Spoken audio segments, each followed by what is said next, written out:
Money isn't just about numbers, spreadsheets, or investment strategies. It's about emotions, behavior, and human psychology. In his brilliant book, The Psychology of Money, Morgan Housel dives deep into how our thoughts, habits, upbringing, and even the stories we tell ourselves affect our financial decisions. This book isn't about how to pick the next hot stock or build a flawless financial model. It's about understanding ourselves and how we interact with money. Whether you are rich or poor, financially educated or not, the core message of this book applies universally. Managing money is more about mindset than math. Let's explore the powerful lessons, insightful anecdotes, and actionable wisdom from the psychology of money and learn how to reshape our relationship with wealth, greed, fear, and success. Lesson 1. Doing well with money has little to do with how smart you are. Most people believe financial success comes from intelligence or education. Housel disagrees. He argues that behavior trumps knowledge. You don't need a finance degree to become wealthy. You need patience, emotional control, and a long-term vision. Example, take Ronald Reid, a janitor who died with over $8 million. He wasn't a Wall Street genius, but he saved diligently and invested consistently over decades. Contrast that with lottery winners or highly paid celebrities who go bankrupt. It's not about how much you earn, it's about how you behave. Lesson 2, luck and risk are siblings. Success isn't always earned, and failure isn't always deserved. Understanding the role of luck and risk helps us judge less and reflect more deeply on our own paths. Example, Bill Gates became one of the richest men in the world because he had access to a computer in high school, an extremely rare opportunity in the 1970s. Many others could have been just as successful but didn't have that initial luck. Lesson 3. Wealth is what you don't see. Spending money to show people how much money you have is the fastest way to have less of it. Real wealth is hidden: savings, investments, and financial security.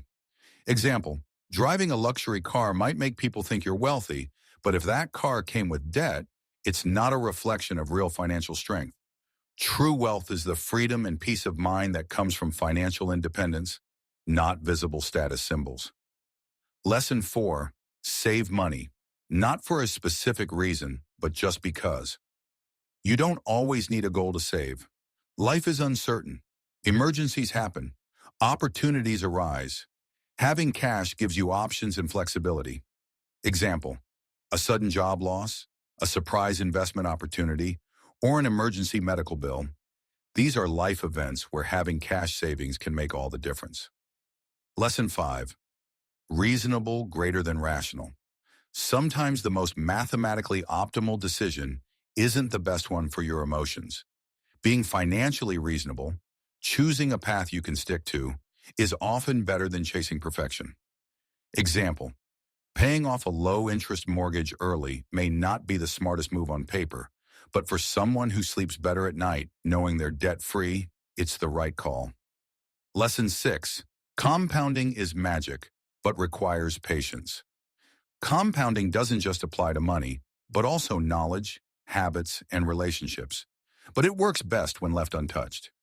Example, Warren Buffett made most of his fortune after age 50. His genius wasn't just in picking stocks, it was in letting his wealth compound over decades. Lesson 7. Wealth is a long game. Wealth building isn't about hitting jackpots or chasing get-rich-quick schemes. It's about consistency, discipline, and time.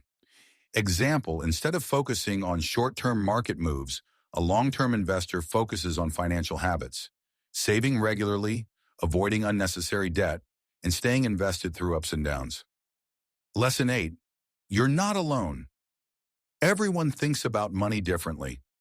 We all have different experiences that shape our financial behavior. What worked for one person may not work for another. Empathy and humility are key. Example, someone who grew up during a financial crisis may be risk-averse, while another who saw rapid wealth creation in tech may be more aggressive.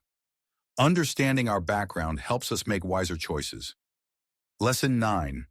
The seduction of pessimism. Pessimism sounds smart. Optimism sounds naive. But most progress is driven by long-term optimism. Don't fall for the noise of doom.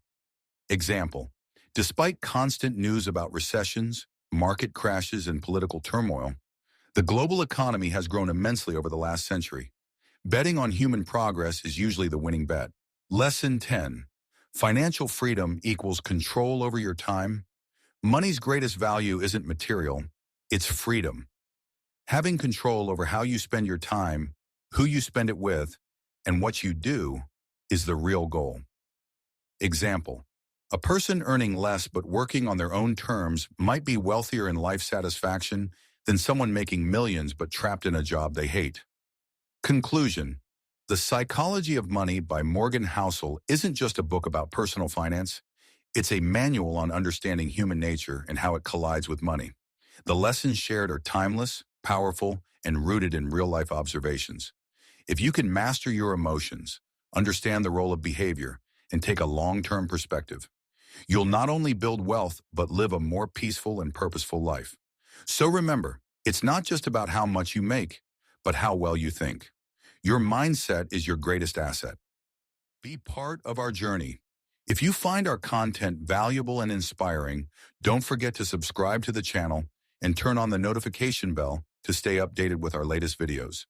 Your support motivates us to keep going and bring you the best content, so don't forget to leave a like and share the video with those who might benefit.